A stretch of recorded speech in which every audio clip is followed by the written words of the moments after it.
Hong Kong itu mulai ada aturan job hopping itu dari tahun 2014 ya. Itu berasal dari organisasi para majikan yang menuduh PRT migrannya itu suka bergonta-ganti majikan demi mendapatkan uang pengganti tiket pesawat. Ya. Karena di setiap pemutusan kontrak majikan wajib memberikan tiket pesawat kepada PRT-nya ya guys ya, untuk kembali ke negara asal. Dan itu suatu tuduhan yang tidak masuk akal ya guys ya, karena kita buat apa sih bekerja di luar negeri ya kalau kita tidak mempunyai tekad yang kuat untuk merubah nasib kita, merubah perekonomian kita di Indonesia gitu. Jadi kita benar-benar sungguh-sungguh ingin bekerja dengan sebaik-baiknya ya guys ya.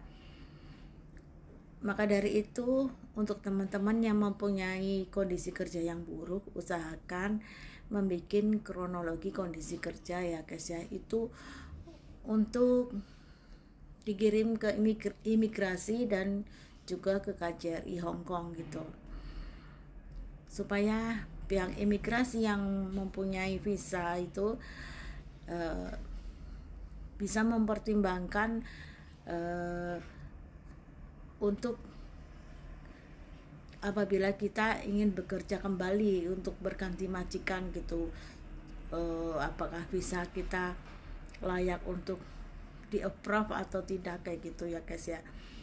Jadi kita punya alasan mengadulah ke imigrasi dengan melalui kronologi kondisi kerja yang sesungguhnya gitu ya.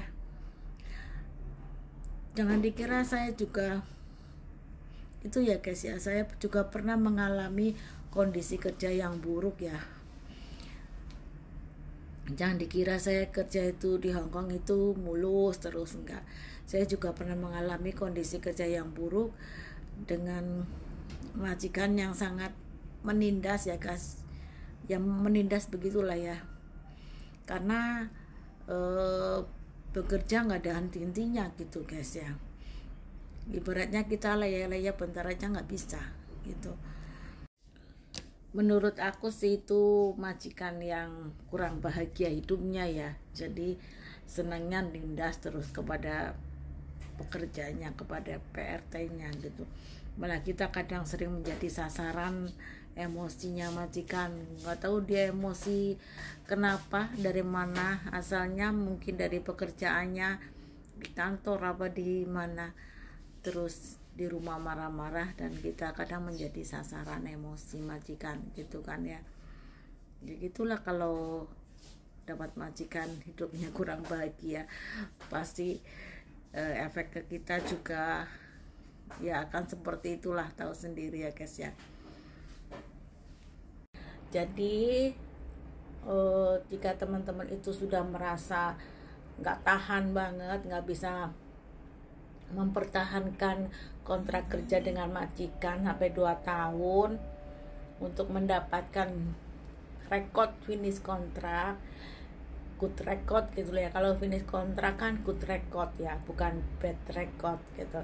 Untuk mendapatkan good record finish kontrak dan ingin putus kontrak di tengah kontrak yang sedang berjalan, usahakan teman-teman itu bikin kronologi kondisi kerja seperti itu ya guys. Bagaimana tentang kronologi kondisi kerja itu, nanti teman-teman bisa minta bantuan ke organisasi, banyak organisasi yang di KOSWB ya, atau di posko-posko konselingan seperti itu guys. Nanti mereka akan membantu bagaimana cara membikinkan kronologi kondisi kerja.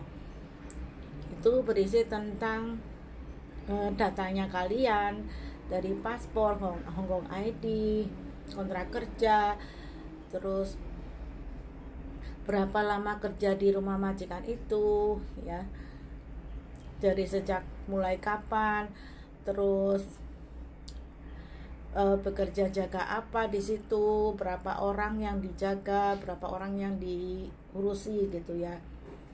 terus pekerjaannya apa saja dari pagi sampai malam. Itu semua diceritakan di situ. Terus tentang bagaimana dengan makanannya, dengan istirahatnya, ya.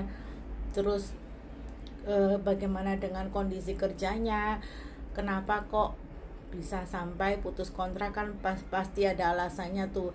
Itu nanti bisa disampaikan di situ gitu. Jadi kita mengadu dulu tentang kondisi kerja kita ke imigrasi Hong Kong. Itu yang punya visa imigrasi itu.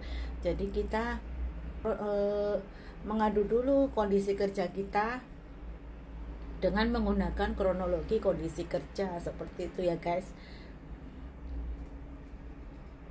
Karena apabila kita misalnya, walaupun misalnya majikan yang mutus kontrak, misalnya kalau majikan yang mutus kontrak itu kan majikan juga ngasih keterangan, biasanya ngasih keterangannya kan itu ya penjelek-jelekan kita, misalnya nggak bisa kerja, nggak bisa ini seperti itu, menjelek-jelekan kita gitu loh. Sebelum diputus kontrak majikan, lebih baik kita apabila mengalami kondisi kerja yang buruk, lebih baik kita bikin kronologi kondisi kerja terlebih dulu. Jadi ada pengaduan dulu ke imigrasi tentang kondisi kerjanya kalian di rumah majikan itu ya guys ya. Kita mengadu dulu. Kalau kita sudah masuk aduan kita, kan imigrasi akan mengetahui, oh ini kondisi kerjanya anak ini seperti ini, layak atau tidak untuk putus kontrak kayak gitu. Layak apa tidak apabila anak ini minta lagi visa kerja yang baru gitu, layak di approve apa tidak visanya untuk kedepannya kayak gitu kan.